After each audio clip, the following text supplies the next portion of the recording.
안녕하세요. 오래도록 젊음을 유지하고 건강하게 죽는 법. 스티븐 건드리 박사가 지은 이 책 두 번째 시간입니다. 오늘은 페이지 31쪽 박테리아의 자매부터 제가 낭독을 하겠습니다. 장내 유익균과 미토콘드리아는 모두 고대의 박테리아에서 진화했다는 사실 말고도 공통점이 많다. 장내 유익균이 우리가 먹는 음식을 소화하는 동안 미토콘드리아는 에너지를 생산하기 위해 영양분을 분해한다. 즉, 소화한다. 이것이 바로 세포의 소화 시스템이다. 그렇다면 박테리아의 후손들이 이렇게 소화의 두 종류를 모두 담당하게 된 것은 우연일까? 나는 그렇게 생각하지 않는다. 이 책을 다 읽을 때쯤이면 당신도 그렇게 생각하게 되기를 바란다. 우리는 어머니로부터 장내 유익균과 미토콘드리아를 물려받았다. 고등학생 생물 수업 시간에 배웠던 것들을 떠올려 보자. 모든 세포 안에는 미토콘드리아가 들어있다. 미토콘드리아는 핵에 포함된 세포의 DNA와 실제로 분리되는 미토콘드리아 DNA를 포함하고 있다. 모든 미토콘드리아의 DNA는 난자를 통해 어머니로부터 아이에게 전달된다. 따라서 모든 미토콘드리아와의 DNA는 여성이다. 마찬가지로 우리는 태어날 때 어머니의 산도를 통과해 어머니의 질에 있는 박테리아에 노출되므로 어머니의 박테리아를 전해받아 장내 미생물군 유전체가 형성된다. 이 멋진 시스템은 어머니가 아기를 처음 돌보는 동안에도 계속된다. 놀랍게도 어머니의 모유에는 아기는 소화할 수 없지만 어머니가 방금 건네준 그 장내 유익균이 가장 좋아하는 두 가지 유형의 음식인 올리고당과 갈락토 올리고당이라는 특별한 설탕 분자가 들어있다. 즉 어머니는 아기와 미생물군 유전체를 동시에 먹인다고 할 수 있다. 그렇게 해서 아기의 미생물군 유전체가 새로운 삶을 순조롭게 시작할 수 있도록 돕는 것이다. 놀랍지 않은가? 나는 장내 유익균과 미토콘드리아가 모두 어머니로부터 전해졌으므로 그 둘이 자매 관계라고 생각한다. 그리고 사이좋은 자매가 모두 그렇듯 나의 두 딸처럼 그들도 끊임없이 서로 대화를 나눈다. 장내 유익균이 미토콘드리아에 그들의 보금자리 한 곳에서 어떤 일이 일어나는지 보고하면 미토콘드리아는 그들이 보일 수 있는 여러 행위 중 하나를 취해 응답한다.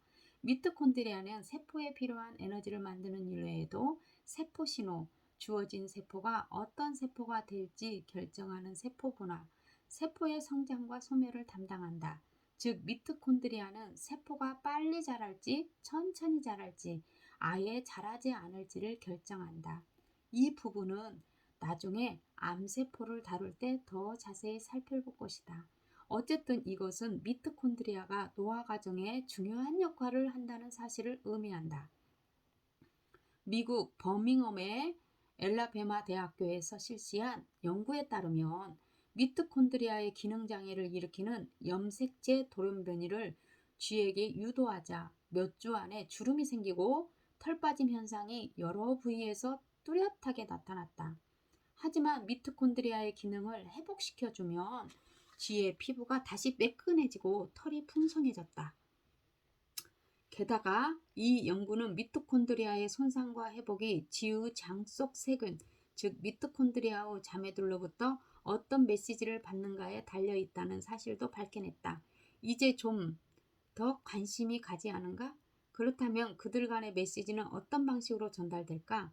나는 우스갯소리로 그 방법을 문자 메시지 방식이라고 표현하지만 사실은 호르몬과 화학적 신호로 전달된다.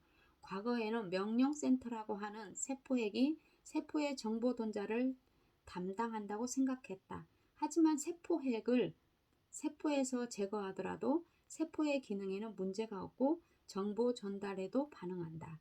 그것은 정보 전달이 핵에서 일어나는 것이 아니라 세포막이나 미토콘드리아막에서 일어나기 때문이다. 비유를 들자면 이동통신이 끊겨도 와이파이로 메시지가 전달되는 시스템이다. 엄밀히 말하면 장내 유익균이 호르몬 같은 물질과 지방산을 생성해서 혈액이나 림프순환에 들어간 다음 다른 세포의 세포막이나 미토콘드리아 막에 붙어서 정보를 교환한다. 이 정보 교환 과정은 벌레 같은 단순한 생명체를 살펴봄으로써 그 증거를 찾을 수 있다. 예쁜 꼬마 선충의 창자는 인간 내장의 축소판이라 할 수 있어서 장수 연구에 사용된 오랜 모델이다. 2017년 예쁜 꼬마 선충의 장내 박테리아가 생산하는 다당류 콜라닌산이라는 특정 화학물의 영향을 조사했다. 연구에 참여한 동료들이 선충에게 콜라닌산을 투여하자 그러지 않는 다른 선충에 비해 더 오래 살았다. 어떻게 그것이 가능했을까? 이 선충의 세포에 있는 미토콘드리아가 콜라닌산에서 나오는 신호에 반응했기 때문이다. 추가로 투여된 콜라닌산은 미토콘드리아의 핵분열을 촉진한다. 즉, 추가로 에너지를 생산하기 위해 원래 있던 미토콘드리아가 하나에서 두 개로 분열하는 것이다.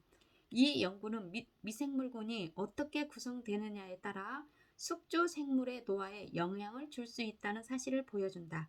장내 유익균도 놀라울 정도로 미토콘드리아와 비슷한 과정을 겪는 것처럼 보인다. 미토콘드리아는 장내 세균인 자매들로부터 메시지를 받으면 개체수가 증가하는 방식으로 반응하며 기능을 향상한다. 이것이 바로 호르메시스라는 과정이다. 우리를 죽이지 못하는 모든 것들은 우리를 더욱더 강하게 만들 뿐이다. 니체가 남긴 명언이 이것을 가장 압축적으로 잘 설명한다. 호르몬 신호의 활성화에 관해서는 나중에 더 자세히 살펴보겠지만 롱제비티 패러독스 프로그램에서 이루어지는 활동이 주로 박테리아의 성장과 발달을 촉진해 그들의 자매인 장내 세균의 건강을 돌보라는 메시지를 전한다. 박테리아는 더 효율적으로 일하면서 더 강해지고 더 많은 에너지를 생산하는 방식으로 반응할 것이다. 장내 유익균은 우리의 건강과 행복에 관한 모든 측면에서 깊이 영향을 미친다.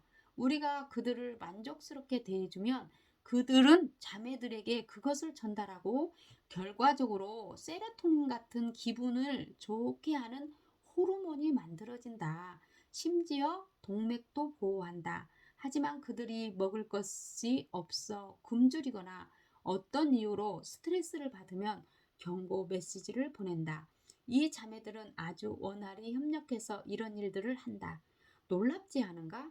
하지만 우리가 좋은 세균을 몰아낼 만한 행동을 하거나 나쁜 세균이 몸속에 너무 많이 들어오게 내버려두면 상황이 완전히 달라질 수 있다.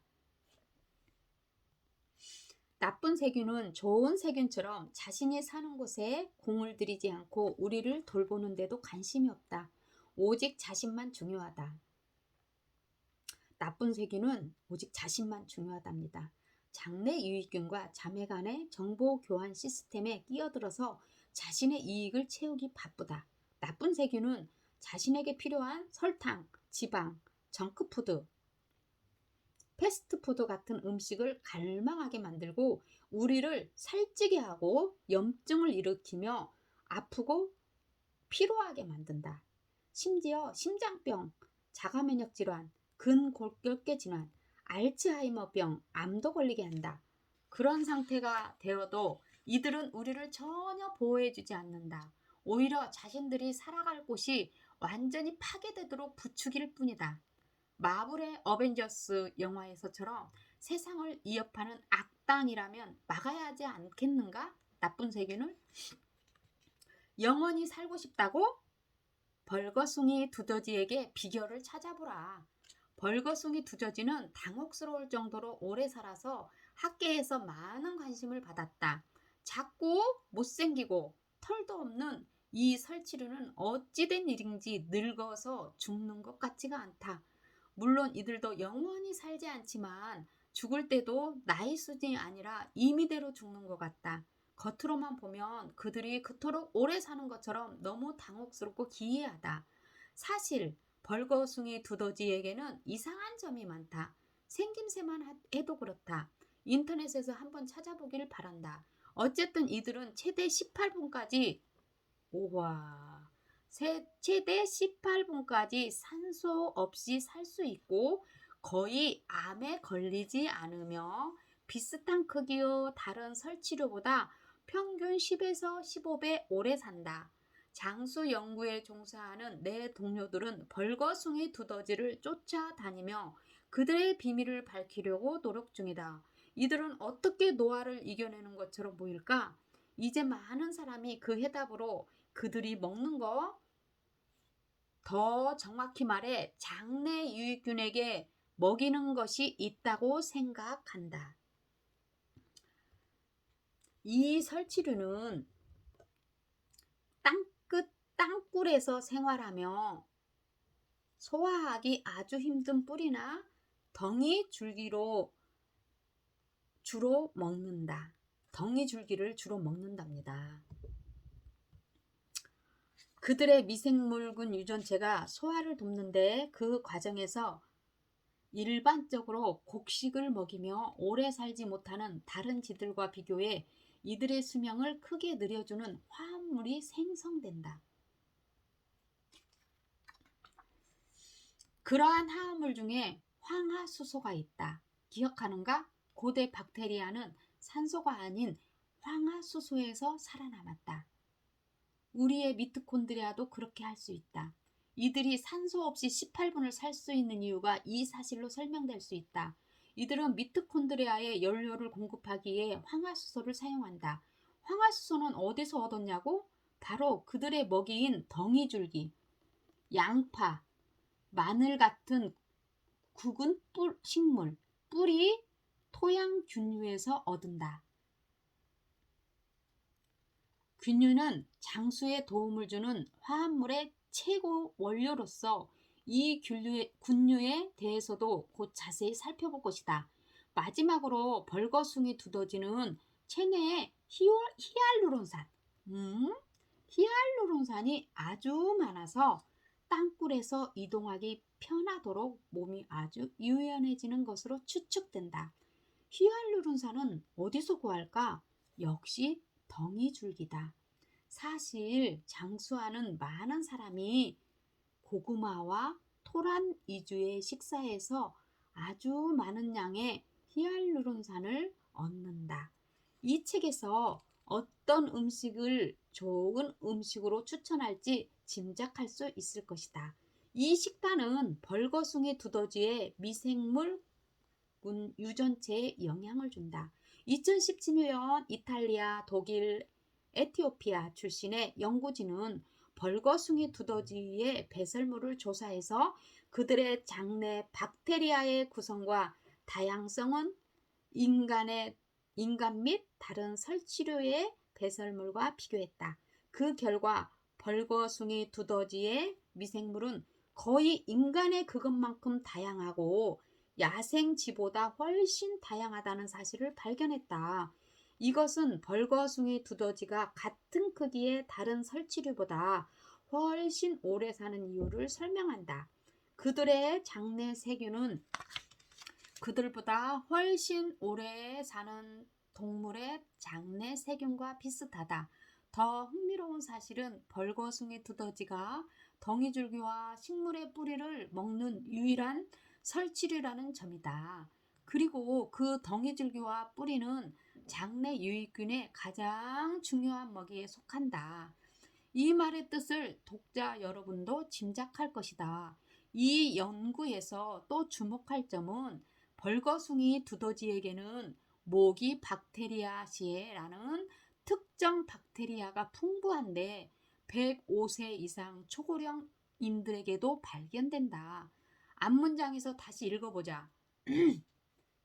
동물 중에서 가장 오래 사는 벌거숭이 두더지와 초고령인들이 같은 장내 세균을 지니고 있다니 그것은 우연일까? 절대 그렇지 않다. 그렇다면 다른 우연이 더 있을까? 벌거숭이 두더지 또한 대사율이 매우 낮고 가뭄이나 기근 시에는 대사율이 25%더 떨어진다. 그들의 또 다른 장수 비결인 이 내용에 관해서는 롱제비티 패러독스 프로그램을 통해 곧 살펴보도록 하겠다. 네, 오늘은 38쪽까지 낭독하도록 하겠습니다. 여러분, 덩이줄기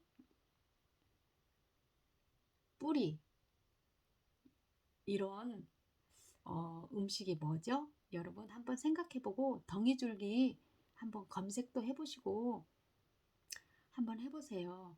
우리들이 손쉽게 먹을 수 있는 겁니다. 그럼 저는 다음 시간에 또 낭독해 드리도록 하겠습니다. 여러분 오늘도 행복하고 즐거운 하루 되세요.